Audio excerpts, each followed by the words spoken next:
wae ngaji-ngaji, wae turu-turu, wae mangan-mangan biasa wae. Dinuna dinul ajais. Agama kita, agamanya orang lugu. Penting hubungannya dengan Allah spesial bahwa kita yakin hidup kita namun bergantung kepada Allah Subhanahu wa taala dan kita selalu nyifati Allah nikmal maula wa ni'man nasir. Selagi Tuhannya Allah pasti kita ditolong. Apapun kondisi Indonesia, Tuhan kita tetap Allah, tetap ditolong. Kita pernah keluar dari penjajahan Belanda, tragedi PKI, ya apa saja problem kita pernah keluar karena Allah Tuhan kita, nikmal maula wa ni'man nasir. Sudah, iktimatnya sama Allah, jangan pada yang lain. Yang lainnya itu hanya aturan bernegara saja. Kita butuh presiden, butuh macam-macam. Itu aturan bernegara. Tapi kesejahteraan kita tetap Allah ni'mal maula. Karena kalau Allah yang enggak berkenan, Jawa dihilangkan les lewat ekuifaksi selesai. Atau meteor satu jatuh selesai. Pokoknya sing ora apal Quran lah, ibu-ibu apal. Yo syaratnya yo. Terus sing ora apal ibu-ibu apal kudu apal ayat iki. Paling gak yo apal maknane. Ya tak wacana sitok-sitok. Summa aurasna, manan kemudian saya kasihkan. Karena anak dimanani waris itu kan kesane sing ngekeki mati. Ya dal Allah ora mungkin mati. Mulane Imam Suyuti urun atoina, manane aurasna iku atoina paring. Kok nak dimanani waris kesane kan yang memberi mati. Padahal pangeran ra bakal mati. Ono Imam Suyuti. Ora aku niku wong Isra kabeh maksudnya ora ngono. Mulane aurasna mek dekne digenti apa? Atoina. Ya agak ulama dadi ra roh karepe. Nak kula ora karepe aurasna iku kan waris. Waris kesane kan mati. Terus dekne urun atoina. Terus Alkitab itu kitab apa saja, Injil ya kitab, ya kan Alkitab. Lah kuwatir darani Injil, dekne maksud itu urun Al-Qur'an. Wis bener to iki? Paham ya? Kowe tak warai dadi wong alim ya. Wis bener. Ya salim berarti. Soleh boyong cara santri soleh boyong. Saleh. Nah, ayat ini menurut saya bukti bahwa kita pasti benar ya. Terus kita ini kelompok ahli sunnah napa? Wal jamaah itu pasti benar. Meskipun secara personal kita salah, tapi mazhab kita pasti benar. Ya apa ayat ini? Kan jelas ayatnya. Kemudian kitab ini, Al-Quran ini tak kasihkan orang-orang yang kami pilih. Orang dipilih Allah itu kan kelas super. Ya kan? Allah yang milih loh, bukan sekedar lembaga negara. Allah yang milih, itu kan berarti super. Tapi kemudian orang super itu uniknya Allah bilang faminhum zalimul linafs. Orang yang saya pilih itu kemudian ada yang kelakuannya itu kurang ajar, zalim. Sekarang pertanyaannya, orang yang zalim itu bagian dari yang dipilih apa keluar dari yang dipilih? Keluar bagian apa keluar? Bagian. Makanya cara ahli sunnah wong fasik ora keluar dari Islam. Mergo minhum rujuke je alladinas tofaina. Paham ya mulane ora usah terprovokasi wong-wong. Wong nek zina ora Islam, dosa gede ora Islam, nyekel patok kuburan ora Islam, dikeris ora Islam. Iku keliru. Wong Allah dhewe dawuh kemudian Quran ini tak kasihkan sama orang-orang yang kami pilih. Lah yang kami pilih itu ada yang berstatus dolim. Artinya yang dolim pun masih berkategori yang kami pilih. Artinya minimal tidak keluar dari nopo Islam. Itu kan normal. Misalnya saya sebagai pelatih milih 11 pemain. Ya tentu setelah di lapangan ono sing dolim kan. Mau ngamun tok. Mau kerobok tok. Tapi tetap dia pilihan kan. Tapi tentu nanti yang terbaik ya yang kerja keras, yang ngegulno. Tapi kan tetap dia sudah pemain di dalam situ.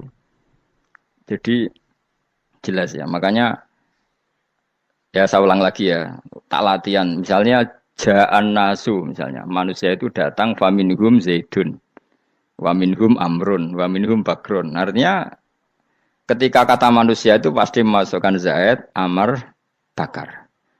Orang-orang yang dipilih Allah itu ya siapa saja, yang penting kategorinya dipilih. Meskipun setelah dipilih Allah itu ada yang berstatus dolim. Nah kenapa tetap dipilih Allah? Ya karena dia punya status. Tak warai ya dadi wong alim. Meskipun sampean boleh bantah siji yo kadang keterbatasan ilmu. Nomor loro hasud, bantah kan sebab macam-macam. Hasud, nomor telu bantah go kegiatan. Kaya wong kuliah nak gak kritis kan darani ra pinter. Jadi cocoklah ya kudu bantah. Engko khas-khasan cerdas apa? Nomor 4 bantah niku sifate wong wedok.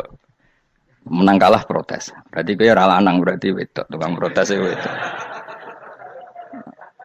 Nomor 5, bantah itu berarti dia punya keiskalan, tapi nggak bisa keluar dari keiskalan itu.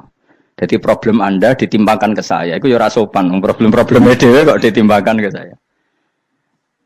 Begini terang no. Hukumnya Allah Ta'ala itu ada yang berstatus itu lugu. Lugu itu ya lugu ummi. Karena agama ini memang ummi. Ummi itu lugu.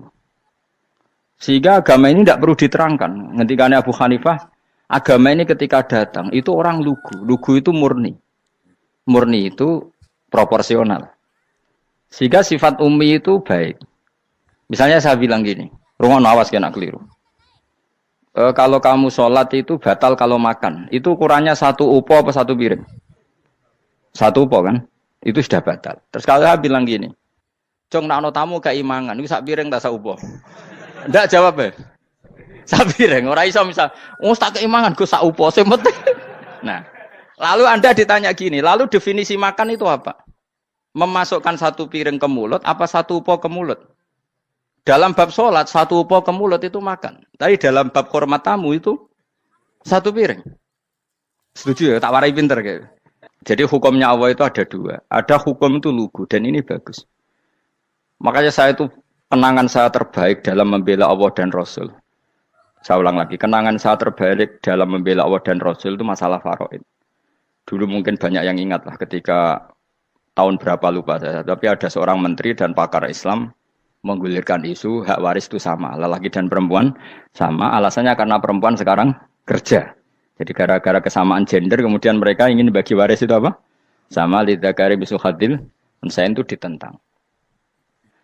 Gerakan itu pernah menguat, termasuk yang bisa dengan tanda kutip bisa menghentikan gerakan itu termasuk itu saya. Yang punya pikiran gitu tak parani, tak tantang. Tak tantang begini, saya bilang gini.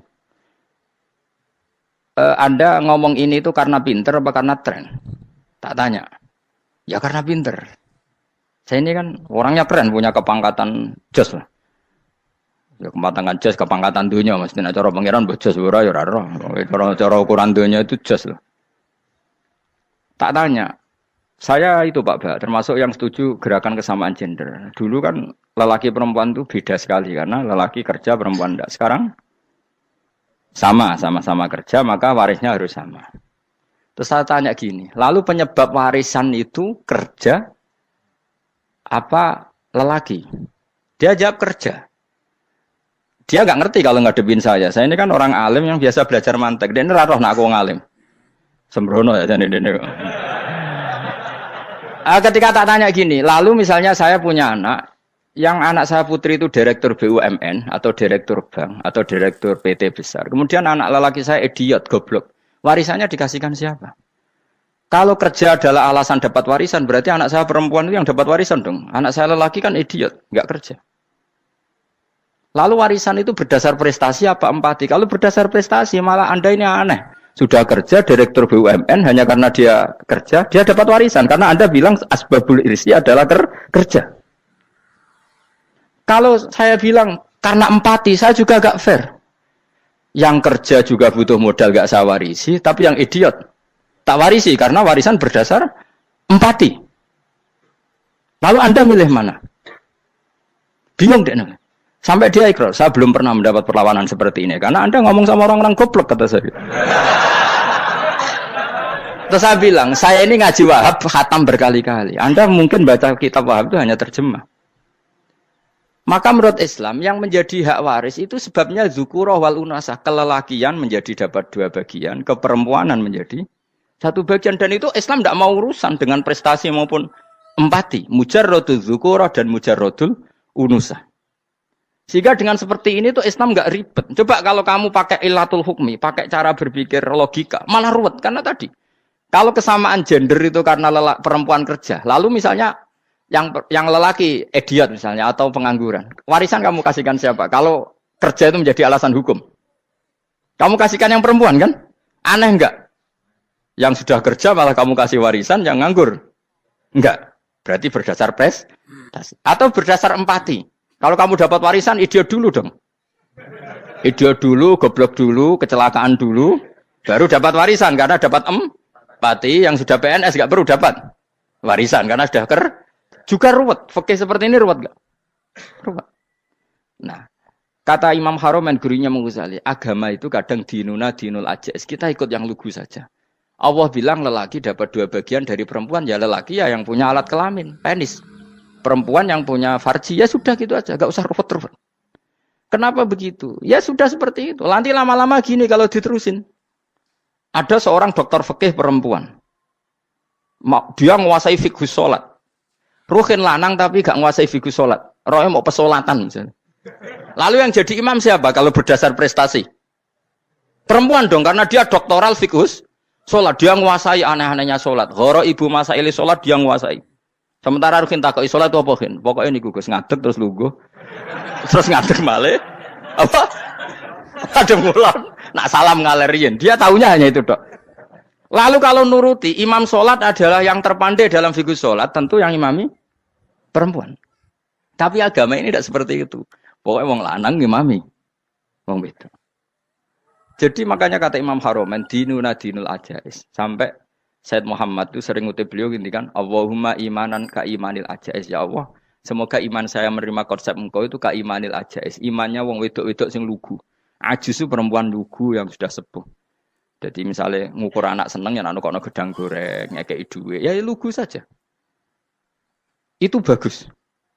Daripada kamu pakai argumentasi, karena argumentasi ini sebetulnya kelihatan cerdas, tapi ada kebodohan masif. Karena tadi, kalau hak waris kita otak-atik dengan prestasi, maka yang pro empati akan protes. Paham ya? Masa yang sudah kerja dikasih banyak, yang idiot enggak? Tapi kalau berdasar empati juga aneh. Masa dapat warisan harus goblok dulu, harus kecelakaan dulu. Maka Rasulullah pernah ngendikan ketika ditanya, lalu warisan untuk siapa ya Rasulullah? Nabi jawabnya lucu. Fali aula rojulin dzakarin. Jadi Nabi sempat ngendikan kata rojul. Kemudian direvisi dzakarin. Fali aula rojulin dzakarin. Semua ulama ngendikan dzakarin di sini adalah badal. Nabi ngendikan rojulin. Kemudian Nabi ingat kalau rojul itu identik dengan lelaki dewasa. Apa? Kemudian Nabi mengulang lagi dzakarin. Tidak harus dewasa, yang penting lelaki. Jadi meskipun baru lahir, kalau dalam keadaan baru lahir namanya apa? Kan dzakarin kan? Belum bisa dikatakan rojul. Paham ya? Nabi ngulang 2 kali. Fali aula rojulin dzakarin. Ini penting saya utarakan supaya clear. Jadi agama itu gak usah diotak-atik. Ya itu tadi, misalnya imam sholat itu lelaki. Ya sudah lelaki. Lelaki itu apa? Yang punya alat kelamin lelaki. Jangan dibalik ini. Yang dikatakan lelaki itu orang kuat. Sehingga meskipun perempuan kalau kuat, misalnya perempuan anggota poluan, lelakinya cemen, idiot, maka imamnya perempuan gitu. Karena makna lelaki adalah kuat. Ini keruwetan. Jadi agama itu tidak seperti itu. Nah sekarang kembali ke pilihan. Yang dikatakan pilihan itu orang hebat. Apa yang dipilih? Apa berdasar definisi? Apa berdasar kehendak yang milih? Loh kok mulai do pinter? Tumpen do pinter. Alam raya ini milik Allah. Dan semua di alam raya ini milik Allah. Maka dipilih tidak dipilih itu terserah yang punya apa terserah kita. Apa terserah kriteria, apa terserah definisi. Dalam konteks kita sebagai objek diambil, tentu terserah yang punya. Kemudian Allah bilang, orang-orang itu saya pilih. Nah kalau milihnya Allah berdasar kepunyaan, tentu Allah boleh dong memilih orang yang sebetulnya berstatus dolim. Ya tapi ya tetap dia dolim, tapi ya tetap dipilih. Kenapa ya? Karena Allah yang punya. Saya misalnya orang kaya, boleh nggak punya HP buruk? Boleh kan? Terserah saya. Saya orang kaya, beli HP mahal, medium dan paling buruk. Boleh enggak? Boleh, saya yang punya. Nggak boleh, Gus, ini orang kaya harus beli HP yang mahal. Yang bilang harus siapa? Nah kegoblokan kita ini seperti ini. Nak wong sugih HP ini kudu larang. Nak wong alim kudu bojone ayu. Sing kudu darani kudu ayu ku sapa? Nak maji jalan yang dumbu swarga lho kudu iku sing swargane mbam tapi kudu. Nah, kita ini sering berpikir ngatur Tuhan. Nah, Indonesia negara yang mayoritas muslim terus Islam Indonesia kudu dadi sampling Islam seluruh apa?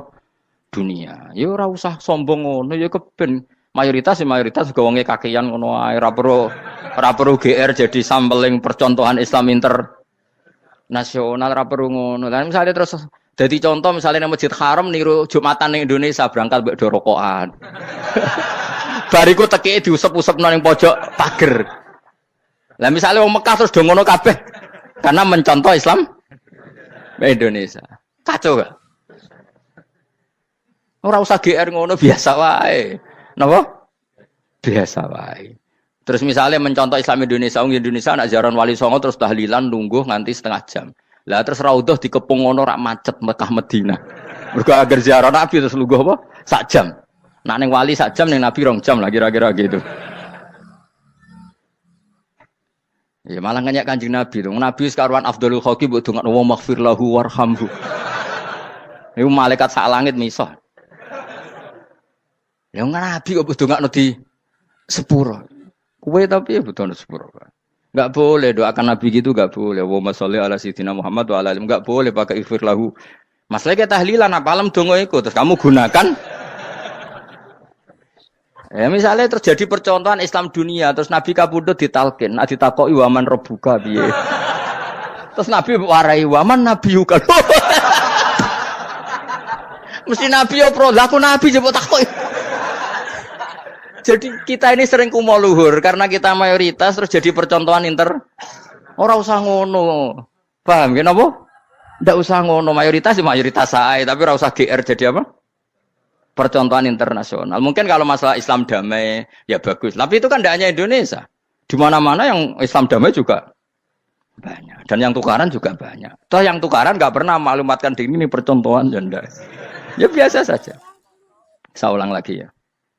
Maka menurut saya nggak akan benar pendapat Khawarij atau pendapat Islam yang keras bahwa orang dosa besar itu keluar dari Islam. Karena ketika Allah mengatakan, kemudian aku pilihkan kitab ini, tak kasihkan orang-orang yang saya pilih. Itu diantara yang pertama adalah, meskipun mereka sebagian tetap zalim.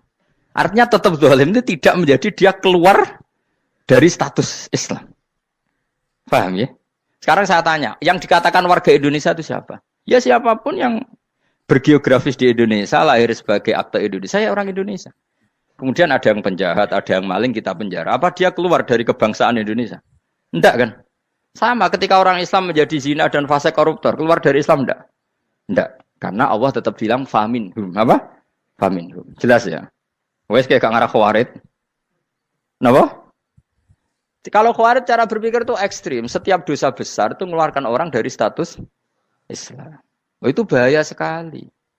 Karena nanti kalau itu iya, kita akan kehilangan banyak orang nopo Islam. Makanya Nabi nanti ngendikan, saya berharap yang nanti masuk surga dari umatku itu separuh, 2/3. Itu kata ulama-ulama. Kalau kita pakai mazhab Khawarij, orang Islam itu tidak sampai 1/3. Karena banyak yang keluar dari Islam. Duwe keris gak Islam, duwe akeh ra Islam. Nglakoni jimat gak Islam, nyekel patok gak Islam, dosa gede gak Islam, korupsi gak Islam. Terlalu banyak yang kita usir dari Islam. Lalu kita ngusir atas nama apa? Coba. Kalau atas nama Tuhan, kamu tidak Tuhan. Atas nama wakil Tuhan, Tuhan tidak pernah mewakilkan ke Anda. Orang-orang mandate. Yang kita tahu dari Quran ya ayat ini, tsumma awrasnal kitabal ladzina istafaina min ibadina. Kemudian kitab ini tak kasihkan orang-orang yang saya pilih. Dan orang yang saya pilih itu faminhum zalimul li nafsihi. Dan sebagian dari itu adalah orang dolim. Dan itu jelas bagian dari itu. Artinya keluar apa masuk? Keluar apa masuk? Masuk. Meskipun ya yang dolim tetap berstatus dolim. Kayak warga Indonesia, ini semua warga Indonesia. Paham ya? Yang maling ya tetap warga Indonesia. Meskipun ya tetap maling. Jelas ya? Tenang tora gitu. Makanya ahli sunnah itu pendapatnya falam nukafir mu'minan bil wisri. Kita tidak akan mengkafirkan orang mukmin hanya karena melakukan dosa. Kenapa ya? Karena Allah bilang faminhum setengah sangking itu masuk bagian. Dan itu luar biasanya Allah disebut istofaina. Tetap orang-orang pilihan. Maka ini penting saya utarakan supaya kita ini tidak sok-sokan. Ya. Terus yang zalimul nafsi pun potensi dimaafkan sama Allah. Asal dia tobat dan tobat itu sama Allah nggak ada batasnya. Malam yuhur kiri sampai apa? Nafas apa? Terakhir. Dan kadang orang itu sebetulnya nggak niat tobat, cuma ada perilaku tertentu sehingga dadian Allah itu simpati. Itu juga banyak yang diterima tobatnya Allah. Makanya kata ulama-ulama itu, istighfar itu tidak syarat diampuni. Yang menjadi orang terampuni itu kehendak Allah. Istighfar itu bagian kecil dari syarat-syarat itu. Bisa saja orang tanpa istighfar tapi diampuni Allah. Misalnya Allah dawuh wa yaghfiru ma duna dzalika limay yasha. Itu bukan limay yastaghfir tapi limay yasha. Contoh masyhur kan kamu pernah dengar kan ada orang nakal itu, mau misah itu ya kira-kira lonte atau apalah. Dia datang pulang ketika melihat anjing ngeleti pasir dia berpikir ini kehausan kayak saya. Kemudian dia turun ke sungai memberi minum anjing itu, kemudian Allah memaafkan dia karena itu. Pas itu di semua hadis riwayatnya dia tidak pernah istighfar. Terlalu punya perilaku yang menjadikan dia diampun. Banyak enggak seperti itu? Banyak, makanya wa yaghfiru ma duna dzalika liman yasha. Mayasa itu ya yang digedaki Allah. Bisa saja kalian ini sering istighfar tapi enggak dimaafkan Allah. Tapi delala punya satu perilaku yang cara Allah itu penting, kemudian dimaafkan. Kayak Saharatu Fir'aun, itu dia tidak pernah istighfar, tukang sihir Fir'aun. Dia diampuni Allah, dikasih iman tuh gara-gara jadi wong Jogja. Terus ngono tok. Jadi pas mau duel adu sihir. Iku dalah dekne mendingan ya. Qalu ya Musa imma antulqiya wa imma annakuna nahnul mulkin. Monggo jenengan riyen napa kula riyen. Dadi gara-gara dekne didikan Jogja niku. Lah wong ape duel, mestinya tarung itu semakin cepat mengambil kesempatan kan semakin menang. Ini sudah jelas tarung. Ngapunten jenengan riyen napa. Lha iku pangeran itu terus simpati. Wong kok sopane ngono apa? Akhirnya Allah memberi iman gara-gara apa? Imma antulqiya wa imma annakuna nahnul mulkin. Monggo jenengan riyen. Lah Musa juga Allah juga gak terima kalau nabinya kalah sopan. Sehingga Allah memerintahkan Musa adalah sopan. Mboten jenengan mawon. Jadi Nabi Musa qala bal alqu. Jadi Nabi Musa enggak jenengan riyen mawon. Jadi coba itu kan unik. Dia tidak ingin diampuni Allah, tapi adalah dia sebenarnya satu perilaku yang menjadikan Allah itu simpati, yaitu kesopanan dia dengan Nabi Musa. Imma antulqiya wa imma annakuna nahnul. Nabi Musa juga bilang qala bal alqu moga jenengan riyen mawon. Akhirnya sakar nggih nak ngoten. Makanya Firaun tuh mangkelnya bukan main. Ketika pertunjukan itu akhirnya kan Saharatu Firaun kan kalah. Setelah kalah langsung iman. Maka kata Firaun, ini jelas Musa itu guru kamu. Cuma pura-pura saja kamu pro saya. Lah buktinya apa? Jare buktinya tadi monggo-monggonan gitu. Makanya Firaun bilang innahu lakabirukumul ladzi 'allamakumus sihr. Wah, iku mesti Musa iku gurumu. Padahal dia gak kenal sama sekali. Cuma gara-gara monggo-monggonan tadi itu akhirnya terus pikirannya Firaun. Wah, mesti wis kenal suwi, mau gayane tok. Mergo gara-gara monggo-monggon, monggo jenengan riyen. Mboten, monggo jenengan. Jadi makanya sampean jangan putus asa. Makanya keliru sekali kalau kita bilang diampuni Allah nunggu istighfar. Enggak. Tentu istighfar penting, kita sepakat. Istighfar itu penting, kita sepakat. Tapi itu tidak satu cara-caranya Allah untuk orang bisa diampuni. Nabi misalnya ngendikan ana wa kafilul yatim kahateni fil jannah. Coba. Orang sering istighfar sama kafilul yatim, kira-kira surganya cepat mana? Cepat kafilul yatim meskipun enggak istighfar. Kalau istighfar terus tapi medhit ra karuan. Tak jamin mlebu neraka. Alamatnya medhit jelas ning neraka aku roh. Wis jelas. Al-bakhil itu qaribun minan nar, jelas alamatnya deket-deket situ lah, paham ya? Wis jelas as-sakhi qaribun minallah, qaribun minan nas, baidun minan nar. Nah al-bakhil baidun minallah, baidun minal jannah, qaribun minan nar. Jadi wong medhit itu ya deket-deket situ alamatnya sudah jelas deket-deket neraka. Ana wa kafilul yatim kahataini fil. Berapa? Apa semua yang dimaafkan Allah Nabi nyebut syaratnya istighfar? Kebanyakan malah enggak. Orang alim misalnya. Makanya orang alim kalau jarang istighfar kamu enggak usah iri. Orang alim tuh mulang tok. Itu langit bumi mintakan ampun. Wa innal alima lastaghfiru lahu man fis samawati wa man fil ard. Hattal khitan fil bahr. Orang alim itu otomatis dimintakan maaf oleh langit dan bumi sampai iwak ning laut. Mengapa jendur aku sebab jarang istighfar? Aku sing istighfar isa akeh sembrono. Langit bumi no. Mulane kula nu jarang istighfar bukan karena saya sombong, memanfaatkan istighfar mereka, no? Dan saya yakin itu lebih mandi timbang istighfar saya. Mun koman fi samawati nglebokno Jibril, Mikail, orang-orang keren, no? Makhluk-makhluk no? Keren. Saya baru cari hadis yang wa innal muta'allim sing ijek belajar tapi belum ketemu. Nanti kalau ketemu tak kasih tahu apa?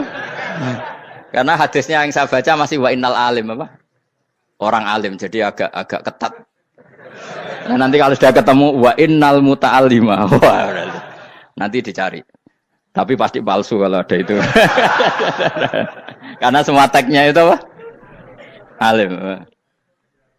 Atau ya kamu alim dibanding yang di bawahnya. Ya semoga itu masuk apa? Jadi dibanding orang Papua kan wis alim. Saya ulang lagi ya, ini penting sekali. Jadi latihlah jangan punya gerakan takfiri orang lain dianggap kafir, orang lain dianggap kafir karena Allah tidak pernah mengusir hambanya. Meskipun apapun salah dia, kata Allah tetap faminhum. Apa? Faminhum. Hum itu rujuknya ke yang depan. Jadi termasuk orang-orang yang saya pilih adalah faminhum zalimul li nafsi. Tetap dia di arena itu. Nisbatnya Islam ya tetap di area Islam itu. Meskipun yang ya kayak warga Indonesia coba. Warga Indonesia itu siapa? Yang terlahir di Indonesia dan ber-KTP berkartu keluarga Indonesia sudah. Nanti tentu yang bajingan tetap bajingan, yang koruptor tetap koruptor. Tapi menjadi warga Indonesia atau keluar dari warga Indonesia? Tetap warga Indonesia. Kira-kira seperti itulah analoginya. Tetap istofaina, tapi tetap berstatus faminhum dhalim. Tapi rujuknya kan tetap faminhum ikut setengah sangking alladzinas tofaina. Mulane ngaji sing tenanan. Kowe ora usah anut khawarit. Khawarit itu apa? Ngamukan. Sidik-sidik wong liya salah itu apa-apaan. Loh saya juga mangkel be wong dolim. Semua orang soleh mangkel be wong dolim. Tapi ya dihukum saja. Misalnya dalam Islam ada kisos, ada hadul qadzaf, hadus sariko. Ya hukuman saja. Tapi hukuman itu tidak bisa menghilangkan status. Ya sama seperti manusia tetap manusia. Meskipun apapun dia ya manusia. Ya tadi misalnya manusia itu siapa? Ya manusia itu ya manusia. Terus kamu bikin orang yang standar ideal manusia adalah yang berperilaku baik, yang enggak pernah salah. Kemudian kalau Zaid itu maling berarti tidak manusia. Terus barangnya apa? Ketek. Tidak bisa. Makanya kembali lagi dinul aja. Kamu bikin definisi manusia itu tidak usah seangkuh itu. Manusia seperti ini manusia ya sudah. Maling ya manusia, orang soleh ya manusia, orang sedengan ya manusia. Lelaki itu apa? Yang punya alat kelamin penis itu lelaki, titik sudah. Sehingga nanti warisannya ya dia lelaki. Sholatnya dia bergaya. Kamu tidak usah bilang gini, lelaki adalah yang cakap memimpin, yang maco, yang kuat. Jika kalau tidak seperti itu namanya perempuan. Terus kamu membolehkan yang seperti ini jadi makmumnya perempuan. Imamnya perempuan sing maco. Kacau enggak kalau agama nuruti logika-logika itu? Enggak jawab aja. Kacau. Lalu lucunya sekarang banyak kecerdasan yang mengarah ke sana. Makanya agama ini jadi kacau. Karena sudah ada dinul ajais. Agama ini agama ummi.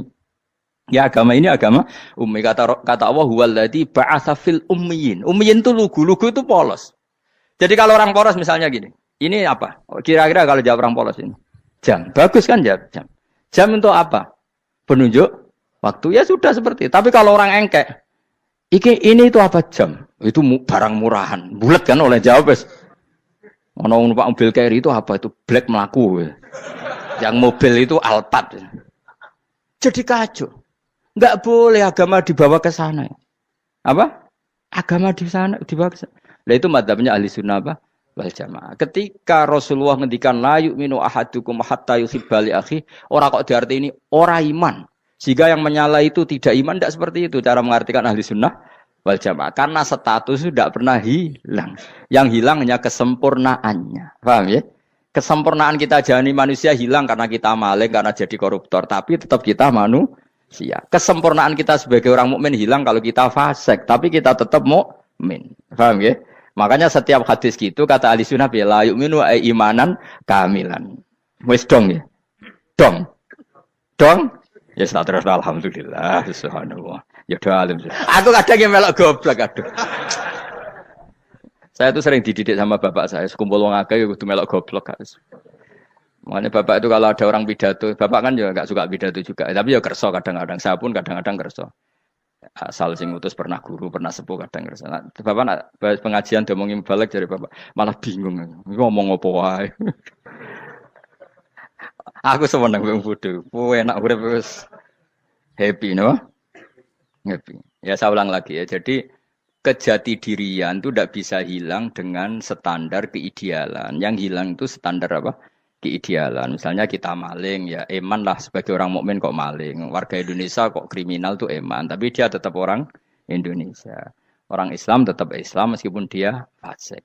Sebab itu Allah ngendikan faminhum zalimul li nafsi. Sebagian dari orang yang saya pilih dia adalah orang dolim. Ya dolim saja. Kamu jangan kamu katakan kafir ya dolim saja. Dolim kira-kira maknanya kurang ajar, kacau, kriminal. Tapi kan tetap dia orang Indonesia. Paham ya? Ya tetap dia orang Islam. Tapi Islam yang dolim. Ya seperti saya sering cerita. Saya pernah ketemu orang alim melaku di Tuban.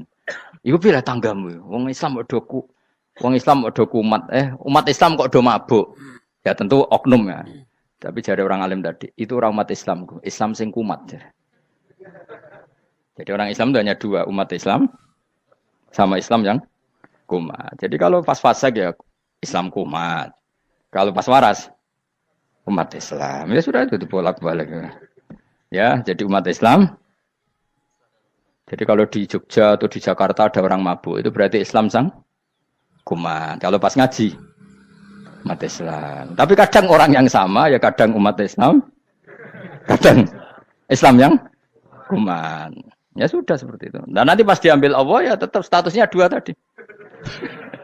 Umat Islam dan Islam yang kumat.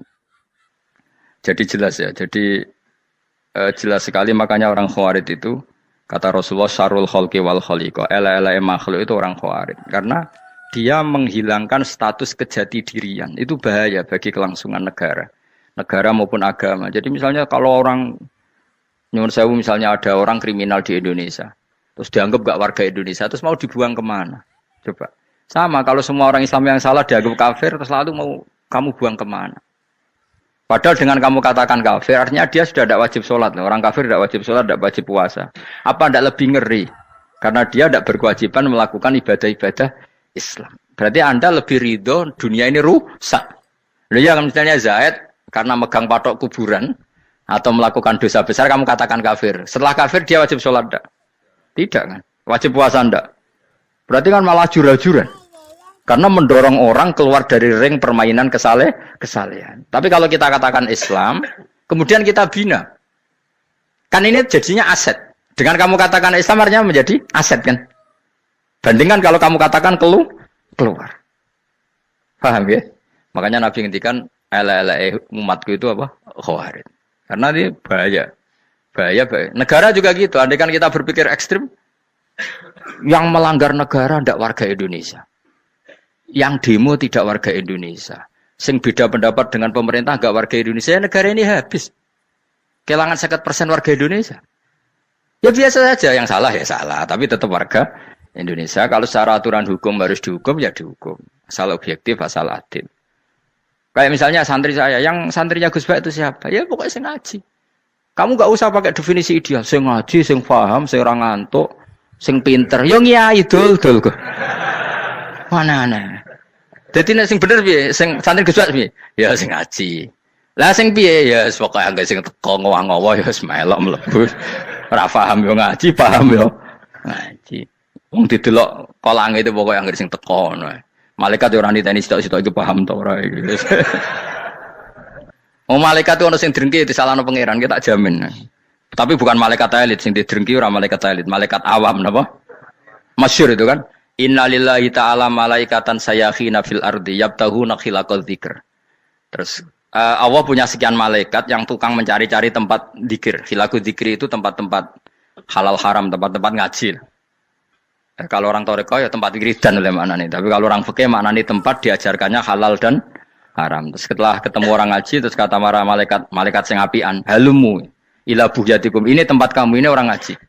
Kemudian ada malaikat yang agak hasud, tapi entah gimana hasudnya. Pokoknya bilang gini, itu ada orang yang datang ke situ tidak niat ngaji, nyari temannya. Kebetulan temannya itu ngaji. Maka ya Allah itu jangan masukkan kategori yang ngaji, karena dia nyari situ, nyari temannya. Kebetulan temannya itu ngaji. Tapi apa kata Allah? Hum alqaumu la yasqa bihim jalisuhum. Wes ngono lah, asal melok gabung tak sepuro kata Allah. Hum alqaumu la yasqa bihim jalisuhum. Mereka adalah kaum asal ikut duduk saja, ikut nimbrung duduk saja dengan niat yang macam-macam, tetap tak ampuni kata Allah. Tidak penting ke niat ngaji ku hiburan, alternatif, dibanding ngomong sumpah ngadepi bojo. Wes gak penting kabeh. Wong anggere melok nimbrung sah. Enak loh. Nah, ya alhamdulillah. Ya sauni-unimu. Jadi agama itu tadi, pokoknya jangan kulino merubah kesestatusan. Makanya itu hebatnya ahli sunnah napa wal jamaah. Setiap ada hadis la imana liman la ahdalah. Tidak ada iman bagi orang yang enggak nepati janji. Semua ahli sunnah nafsiri gimana? Tidak ada iman sempurna, tapi dia tetap mukmin. Cuma tidak sempurna. Tidak dihilangkan status mukminnya. Masa orang Indonesia kalau maling enggak orang Indonesia? Lalu kamu buat kemana dia? Ya tetap dia orang Indonesia. Meskipun tidak ideal sebagai warga Indonesia, tapi tetap orang Indonesia. Jelas ya. Tadi summa awrasnal kitabal ladzina istofaina min ibadina. Terus orang yang istofaina itu berstatus faminhum zalimul linafsi. Tapi tetap istofaina, tetap orang-orang apa? Pilihan. Karena kita alhamdulillah apapun fase kita dipilih Allah menjadi orang Islam. Alhamdulillah alladzi hadana li hadza ma kunna linahtadiya laula an hadana Allah. Dan kita alhamdulillah dengan segala kekurangan kita tetap dipilih Allah menjadi muslim. Ora terima muslim pembawa jalalan, enggak keren ta, Mas. Jas napa? Jas. Dong ya. Alhamdulillah. Ayo kok do pinter aku yo. Maksudnya ben kulino mikir, ben urip itu gak glonyar-glonyor ora jelas. Wah, halus pokoke goblokku barokah nang ngedelku. Karena saya itu kenapa kok tahu goblok barokah itu gini ya. Satu supaya saya tidak takabur ya. Saya akan kecelok wong alim biar takabur. Dua aja wong goblok ya ono pinter ya, Mas. Kayak wong iku lho, kayak wong naik apa jenenge? Naik jambean lho, 17 Agustus apa? Apa? Tarengane. Panjat Pinang. Itu kan nilainya hanya berapa yang di atas? Kira kalau di sini berapa nilainya? Kalau diuangkan 1 juta ada. 1 juta. Bagi penonton tuh kan gini. Cek goblok ya demi duit 1 juta glebotan kayak gitu kan gitu. Wong barang angel kok dilakoni. Goblok banget kan gitu jare sing ra melok. Tapi ya delok ku seneng. Tapi kon melok ora gelem. Lah duit 1 juta ya tak rewangi gitu. Orang goblok ya gitu. Dadi wong alim ku angel. Wis ngerti nak angel maka ora usah melok barang angel kan gitu. Berarti pinter gak wong goblok ku? Tak warai ya. Jadi wong alim iku angel. Maka saya menghindari barang angel. Menghindari barang angel itu satu kepintaran. Berarti orang bodoh adalah pintar. Tak warai. Jelas ya? Jelas ya? Alhamdulillah. Makanya kula nu kadang kok pinter kowe, Mbak aku. Karena kamu tahu ngalim iku angel. Menghindari barang sukar itu pinter, berarti wong bodoh itu pinter. Tapi pinter dalam kebodohan. Makanya harus respect. Wong bodoh itu napa? Respect. Dia tahu ngapal Quran angel, ngapal hadis angel, maca jalalan angel. Suatu yang angel harus dihindari. Menghindari barang angel adalah kepintaran. Wis ngono ae. Dadi kadang-kadang lho GR, Gus Bab aku pinter aku. Kok iso? Dia tahu barang sulit kok dikejar. Itu kan satu kebodohan. Wes uni-unimu ngono dadi. Ben kowe syukur dadi bodoh yang syukur karena ternyata punya sisi kepintaran juga. Dalam kebodohan kita ada sisi apa? Kepintaran. Mun kula terusno. Allah itu siapa? Alladzi ahallana darul muqamati min fadlihi. Allah dirupani dat ahalla kang manggono sapa ladina ing kita daral muqamati ing omah kang dadi hunian aili qamati rumah sing dadi hunian min fadli krana mu anugrahi Allah. Nggih kula nyontokno bolak-balik nggih. Semua ini kita di surga nanti berstatus lamanya-lama itu semua karena fadlnya Allah. Karena amal kita tidak cukup. Makanya Rasulullah pernah ditanya, "Ya Rasulullah, betul orang surga masuk surga karena amalnya tidak karena fadlnya Allah?" Saya berkali-kali cerita dalam kitab-kitab tasawuf diterangkan ada seseorang yang enggak pernah maksiat, hidupnya taat. Kemudian ditanya sama Allah, kamu masuk surga karena apa? Saya karena enggak pernah maksiat, taat terus. Kata Allah, ya sudah kamu di sini aja 80 tahun. Ya kamu enggak apa-apa di surga sini berapa 80 tahun. Si Abid tadi, ahli ibadah tadi protes. Katanya surga itu selamanya lama. Iya kata kamu kan karena amal kamu di dunia kan hanya 80 tahun. Umur kamu kan hanya 80 tahun ya berarti surga kamu 80 tahun dong karena kamu menganggap surga karena amal kamu. Fair kan? Amal 80 tahun surganya. Tapi kata jenengan surga itu selamanya lama. Sing selamanya lama itu fadolku itu gak ada habisnya. Kalau amal kamu ada habisnya. Terus kata orang tadi, "Ngimpun Gusti kula mbusga fadole jalan." Gak aku kecewa jare. Jadi orang itu harus pakai logika. Makanya agama ini ojo nuruti cerdas sing gak punya sanad. Lalu gunanya amal apa? Kalau kita masuk surga mergo fadhole pangeran bocah kok geblek gendeng campur gak di sanad. Kita ini punya sanad dari guru-guru kita. Kalau semua surga Allah mensifati itu min fadli, ada unsur fadlnya Allah meskipun kita ngamal. Karena tadi kalau karena amal kita hanya sak soleh-solehmu 80 tahun. Iku enak soleh terus. ABG puber pacaran tuwa dadi mubalek ya ta ora? Ayo ngaku ae. Tuane delok duang dutan, gede-gede sunah Rasul. Coba kuwapir suwi bareng Islam anyaran sudah dimubalek banyak. Artinya enggak 80 tahun total kita jadi orang apa? Soleh. Mustafa Titung Soleh ya lagi gayane saiki khusuk. Bisa numpak trail gaul. Untung ngrungokno Harley dhisik. Nah, kalau karena amal kita berarti kita di surga hanya 80 tahun. Terus kata Allah, tapi kata jenengan surga selamanya lama. Yang selamanya lama itu fadl saya. Anugerah saya itu tanpa batas. Makanya kita tetap yakin kita seperti ini nanti di surga itu kabeh fadlih Allah. Seperti nas di sini apa? Alladzi ahallana darul muqamati min fadli. Bukan karena amal tapi apa? Min fadli. Bahwa amal kita itu ikut dipertimbangkan iya, tapi ya termasuk yang dipertimbangkan, bukan segala-galanya. Yang paling menjadi abadi di surga adalah fadlih Allah, karena fadl dan rahmatnya Allah itu yang tidak terbatas. Jelas gini ayatnya apa? Alladzi ahallana darul muqamati min fadli.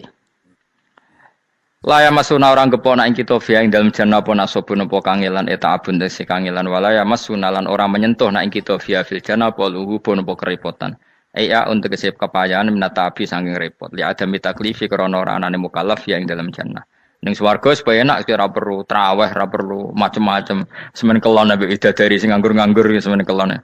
Nak sing saleh-saleh papan atas sowan pangeran wis sesuai kelas masing-masing napa? Sesuai apa? Kelas masing-masing. Nah sing kuapok melarat menawa numpak ampat ngalor gitu tuwabrakno bariku njaluk meneh tuwabrakno meneh. Saking dendame ning donya ora alpat ra iso numpak. Dadi numpak kan ya cemplungno jurang, paham ya. Bariku njaluk apa? Anyar meneh. Bojo ngono sing wayu bawa gentine, buak gentine. Saking dendame di bojo elek ning donya.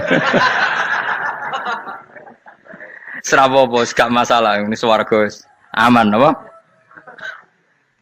Wa dzikrusani uta nyebut sing kedua atabi'i kang anut lil awali maring sing awal kuwi tasri karo nyeplosno binafsi lan nafekno lugu. Maksudnya nasab manane repot, lugu yo manane repot kok diatafno berarti bener-bener ning akhirat itu yo ora ono repot, ora ono kangelan. Waladina uta wong akeh kafaru kang kafir sapa ladina, iku lahum tetep kedhe ladina naru jahannam mauten neraka jahannam. Orang-orang kafir itu pasti masuk neraka. La yuqta. Maksudnya kafir dengan definisi yang mati alal kufri. Kalau masih di dunia kamu tidak bisa menvonis si A si B pasti kafir karena finalnya adalah di husnul khotimah atau su'ul khotimah. Maka status sekarang. Kita dikatakan mukmin ya sekarang, yang sedang kafir ya sedang kafir. Bisa saja yang sedang fasik nanti mati soleh, yang sedang soleh nanti mati fasik. Makanya kita enggak berhenti doa apa ya muqallibal qulub tsabbit qalbi ala dinik, karena kita tidak pernah tahu. Makanya status kafir ya wa matu wa hum kuffar. Sebagian ayat apa wa matu wahum kufar, status yang permanen adalah dalam keadaan mati, dia dalam keadaan kafir. Tapi kalau masih di dunia gini nggak jelas. Makanya saya suwun ya, kalau kita harus toleransi sebagai warga Indonesia, kalau kamu orang alim, toleransi atas nama agama, karena yang sedang kafir pun tidak jaminan selalu kafir. Jadi kita tidak perlu musuhan, karena memang semuanya tidak mesti. Ya itu kalau atas nama nopo agama. Kalau atas nama negara ya memang kita berkawan atas nama sama-sama bangsa nopo Indonesia. Kalau atas nama agama ya memang nggak mesti juga. Bisa saja mereka husnul khotimah. Kita tidak pernah tahu. Makanya Allah terbilang wa qulu linnasi siapa husna, dengan siapapun yang baik. Lah soal nak diperangi kita perang ra kudu wong kafir. Lah kowe dibaca wong Islam ya males. Lah ke meneng ae disembelih. Wah. Ya soal itu kan bab sial, bab mempertahankan apa di diri. Itu udah harus dengan orang apa? Kafir. Misalnya ada penjahat mau membunuh istri kamu, kamu tentu dibolehkan Islam melawan. Paham ya? Makanya di kitab-kitab fikih diterangkan ada bab di mana harbi itu kafir yang melawan kita, itu boleh kita lawan. Tapi kata sarah itu tidak harus kafir. Dalam konteks apa? Kita mau digarong orang atau istri kamu mau diperkosa orang, ya kamu wajib melakukan perlawanan. Jadi tidak adifa anil dzali apa adifa anin nafsi. Makanya Nabi mengatakan mangkutila duna mali bahwa syahid. Jadi itu kan disiplin fikih. Makanya ngaji ya. Makanya tatus soleh juga gitu. Orang soleh yang sedang soleh enggak boleh kumo luhur, bisa saja suul khotimah. Kita punya cerita banyak. Misalnya Khalid bin Walid, Wahsi itu kayak apa Nabi bencinya sama Wahsi karena pembunuh Sayyid Hamzah. Tapi dia mati husnul khotimah. Sa'labah yang punya gelar merpatinya masjid karena selalu itikaf malah suul khotimah. Kita tidak pernah tahu. Dan tidak pernah tahu itu bagus. Karena menjadi mawas diri, menjadi tawadhu. Tawadhu itu ekspresinya macam-macam. Boleh ada ya ulama yang, ini cerita aja ya, ada ulama yang mau dicucuk. Alasannya didik santri atau masyarakat biar hormat sama orang alim. Itu ya benar. Ada ulama yang nggak kerso dicucuk. Alasannya saya sendiri untuk melawan ujub saya, keangkuhan saya, kesombongan saya. Ini namanya istihad. Boleh, bebas. Orang boleh. Kenapa? Istihad. Abdul bin Mas'ud itu nggak senang punya santri nderekno dia. Karena kata beliau, dilatan ditabe wa fitnatan lil mabuk. Yang derekno itu hina, dia khawatir kumo luhur apa? Kiai kalau kelamaan di derekno itu kan kumo luhur. Kadang gawa rokok era gelem, ono sing gawakno. Bahkan nyumet era gelem ono sing nyumet. Padahal kok film geng Cina ae. Geng Cina kan padha kan. Kadang kene bangga wong kok geng Cina kok apa? Tapi banyak juga ulama yang mau biar gue iling-ilingan di enggak apa-apa, semua itu istihad. Napa semua itu enggak apa-apa kita. Makanya saya itu ya kadang salaman, kadang enggak. Karena istihad kita banyak. Uwais Al-Qarni itu enggak mau salaman. Bukan karena dia menolak salaman. Dia takut kalau ada tradisi begitu, orang dicucup-cucup terus sombong. Itu juga bahaya bagi yang dicucup. Tapi ya salaman tetap sunat. Kita tetap yakin salaman itu sunat. Karena mendidik anak atau masyarakat hormat sama orang alim.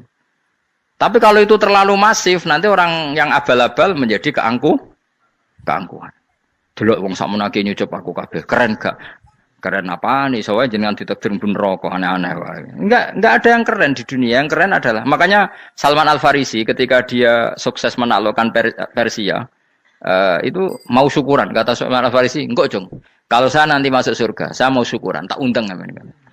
Saya juga punya rencana syukuran di surga. Nanti tak undang sampean. Dan enak kan nggak usah biaya undang, pesta besar-besaran. Enak seneng dugem-dugem ini kono ora ono maksiat. Sekono gawa babonmu, widadarimu gawa. Piro kan widadari ora? 70. Piro, Mas? Oke rencana piro, Mas? Piro? Rukun 70, Mas. Nanti tak undang. Saya punya rencana, pokoknya sekali masuk surga syukuran besar-besar. Kayak tak undang ra ono berarti ning neraka.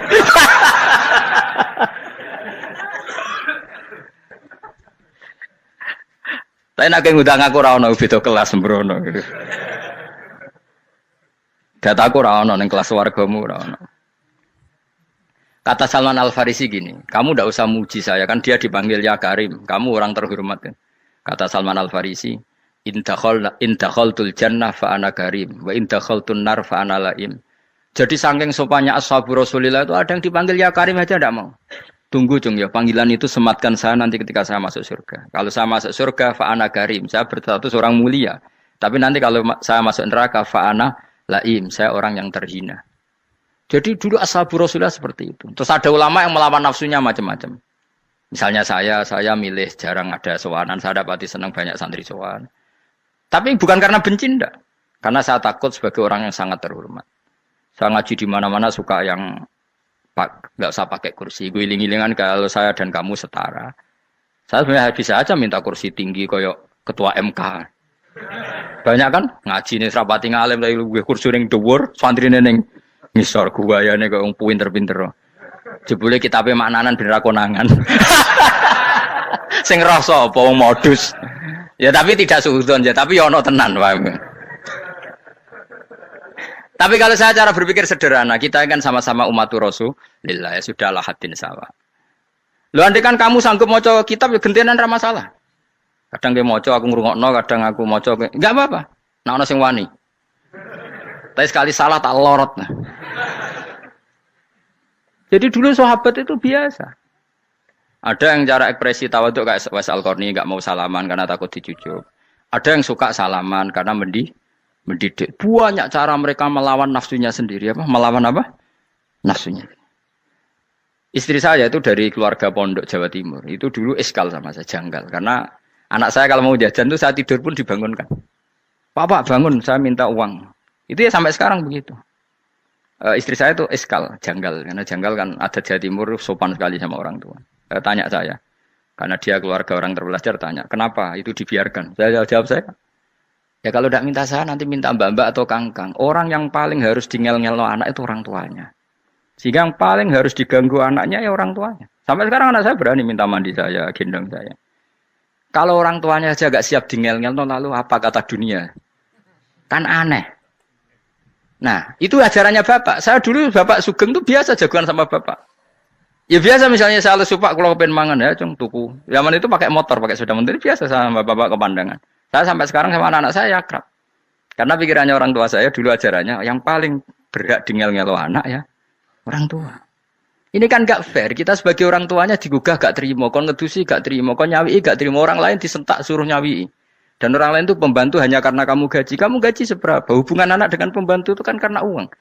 Kamu ingin berbasis hubungan hanya karena itu goblok sekali. Hanya istri saya nerima. Jadi ini bukan berarti saya bikin konsep begitu ya. Ini cerita saja. Banyak guru-guru kita termasuk orang tua saya kalau ngajarkan gitu. Tapi ya tentu ada orang yang ngajarkan anak oleh gugah wong tuane pas turu. Ya kalau pas turu ada alternatif ibunya nggak apa-apa. Kalau nggak ada, ibunya juga nggak ada. Terus alternatifnya orang lain kan buruk sekali. Kalau alternatifnya orang apa?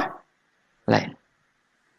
Tapi orang tua kita kadang kesuwen oleh didik adab berlebihan sampai anti ilmu. Ya itu tadi didik adab tapi anti. Ojo gugah wong tuamu, wong turu digugah. Akhirnya Nyon Sewu minta tonggo, pernah bulik bude yang kadang Nyon Sewu mereka sendiri susah kan, nggak punya uang kan terjadi kacau. Demi adab tapi menghilangkan ilmu. Tidak boleh. Nomor satu itu ilmu baru adab. Coba orang paling berat dingel-ngelo anak harusnya siapa coba? Orang tua. Jadi mestinya pas ke turut juga ya santai wae. Ini sudah tepat. Nah kecuali ngelama, artinya ngelama itu sudah jajan minta lagi lah itu kan ada ukurannya. Tentu ada apa? Ukurannya. Tapi kalau fi awali marroh jajan hari pertama di hari itu memang jajan pertama kan nggak dolim. Kecuali minta yang ketiga keempat lah itu baru mungkin salah. Akhirnya istri saya nerima konsep ala saya ya sekarang ya menerima. Sampai sekarang saya biasa misalnya habis ngajar dari Sarang atau ngajar dari Kudus baru datang anak saya rewel minta jalan-jalan ya saya turutin. Karena menurut saya yang paling harus kangelan demi anak adalah orang tuanya, bukan orang lain. Padahal saya punya santri loh. Kalau mau keren-kerenan saya punya semuanya. Tapi itu kan gak hukumnya Allah. Keren itu kan hukumnya manusia.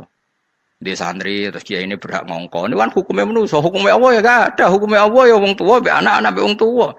Hukum liyane gaweane manusia. Yang penting ku anfusakum wa ahlikum. Nah, ora ono santri kaum barang ora ono. Gaya-gayanane mubalek ini umat saya terus dihitungi. Ku apa-apaanan. Enggak ada dalam Quran yang ada ku anfusakum Waalaikumsalam. Jadi yang penting hubungan orang tua anak. Nah, baru orang lain itu wa ila adin akhahum huda. Ya itu yang kedua ketiga.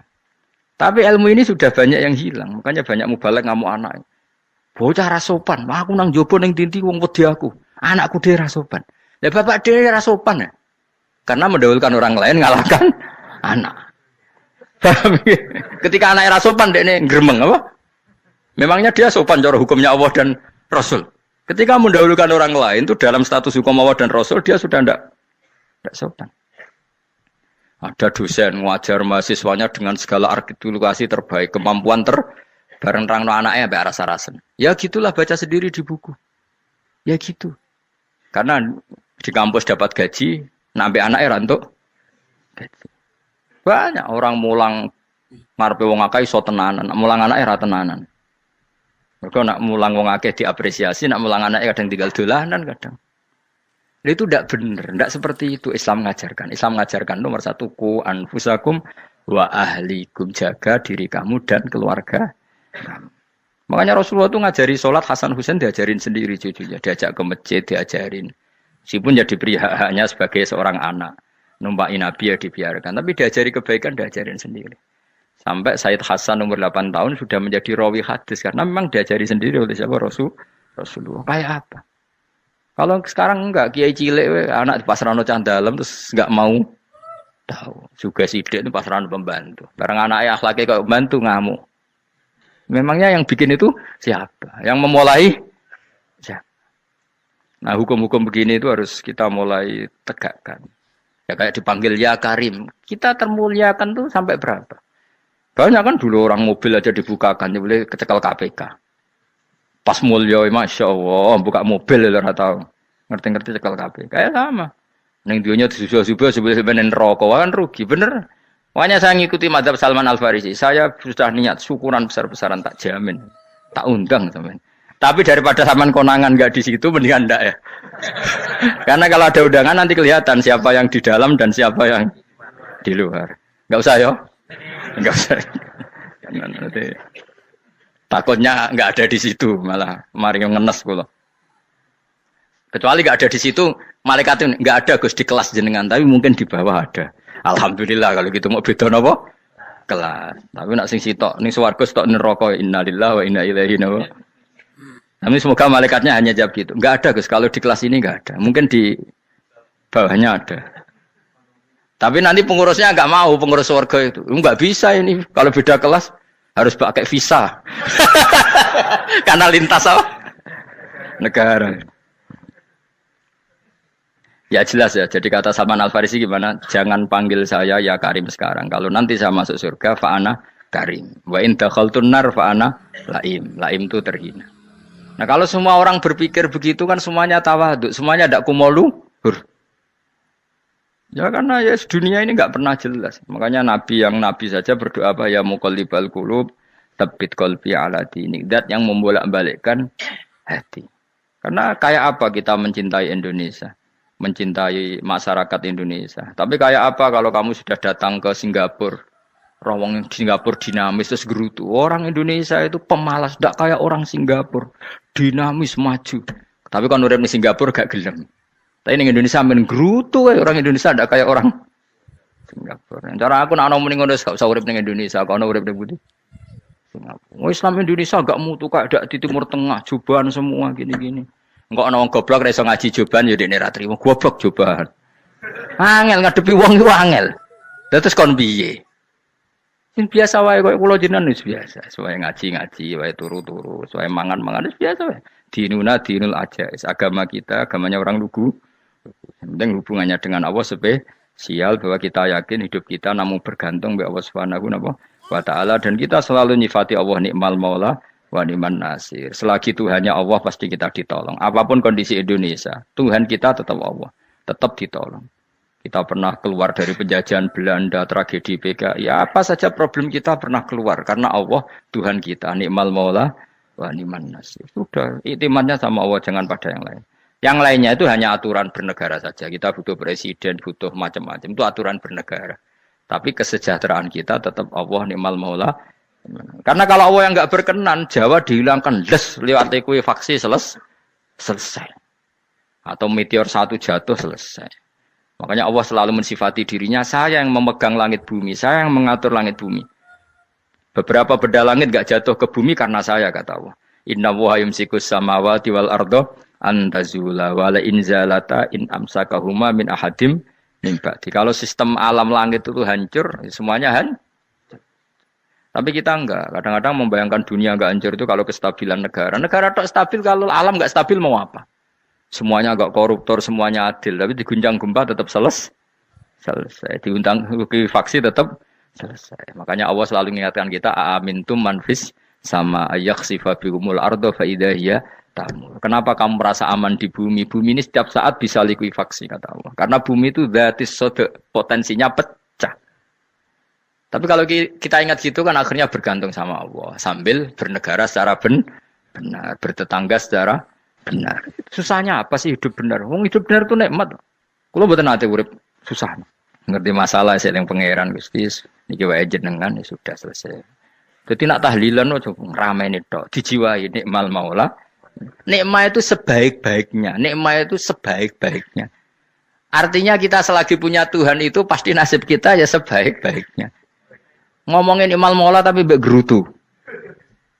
Seramutu. Mulane ra dadi wali perkarane ya apa. Jadi wiridane wae tapi ra dijiwai, enggak boleh seperti itu. Tapi lumayan, timbang ya ra wali ra wiridan, malah ra karo-karuan malah.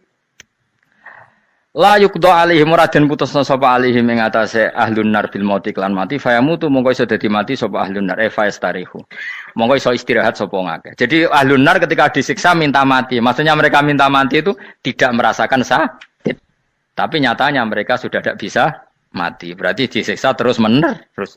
Walai khofaf lan ora den ringan napa anhum saking ahlun nar min adzabia saking siksa sinar torfata ene ning sak kedape mri kadzalika kaya mungkon-mungkon kabeh kama jasinahum tegese kaya oleh males ingsun wong akeh nadzi males ingsun kula kafurin ing saben-saben wong sing banget kafire banget ingkare ning Allah lan nikmat-nikmate Allah manane kafir bilya iklan ya yadzi wa nuni lan nun al maftuhah kados kita tidak yadzi tapi napa nadzi nggih kadzalika nadzi kulla kafur. Assalamualaikum warahmatullahi wabarakatuh.